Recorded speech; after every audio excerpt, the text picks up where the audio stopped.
Bruce, what's the best advice you've ever received? Geez, I've received a lot of really good advice, but I mean, it's still around passion and purpose. I mean, to me, it's always been about finding your purpose, knowing why you're here in the universe to make your little dent in the universe, and being passionate about it and going all out. And I think that's the best advice I can give people.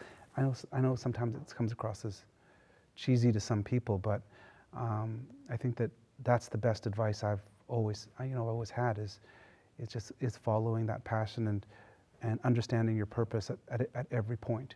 Because you have, as an entrepreneur, when you start, you're in a very different position because it's very hard when you're struggling, and then when you're successful, it's very hard because you're successful. So it's to stay on track with what your purpose is in the world.